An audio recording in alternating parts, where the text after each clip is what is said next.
পরিচালন কমিটির সদস্যও বটে আশিস কুমার দিন্দা মহাশয়কে। এছাড়া বিদ্যালয়ের সকল শিক্ষক শিক্ষিকা শিক্ষাকর্মীবৃন্দ, সেই সঙ্গে যাদের কথা উল্লেখ না করলেই নয়, সেটা হচ্ছে কি আমাদের এই মধ্যাহ্নকালীন আহারের যে ব্যবস্থায় যে দাদা এবং বৌদিরা আছেন, তাদেরকে কৃতজ্ঞ চিত্তে আমরা সম্মান জানাচ্ছি বিদ্যালয়ের পক্ষ থেকে।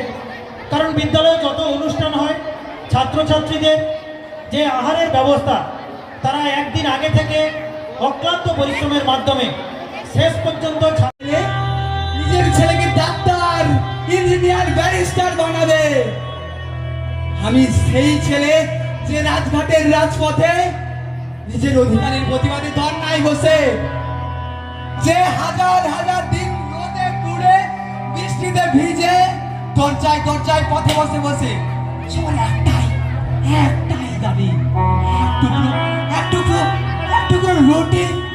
টুকরো রুটি আর সে দেখা স্বপ্ন ফিরে পাওয়া, সে দেখা স্বপ্ন ফিরে পাওয়া। কে একজন বলছিল না আমি এগুলো কেন বেচছি, আমি ইতিহাসে স্নাতকোত্তর বাদ করেছি। বেকার মা ব্লাড ক্যান্সারে আক্রান্ত, ঠিক মতো ওষুধ তুলে দিতে পারি না।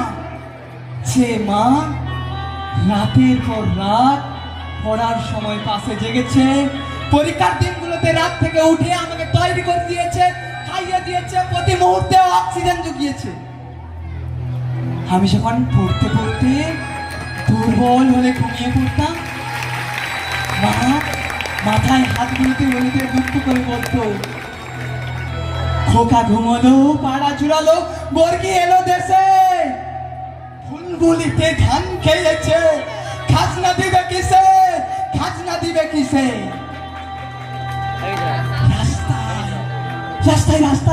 রাস্তায় বেরোতে লজ্জা করে।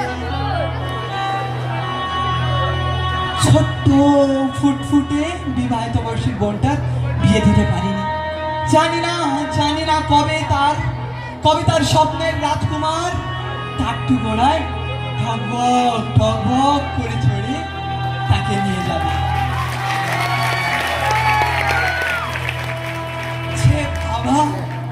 সে বাবা তার সমস্ত জমি জমা বেচে আমাকে পড়িয়েছিল।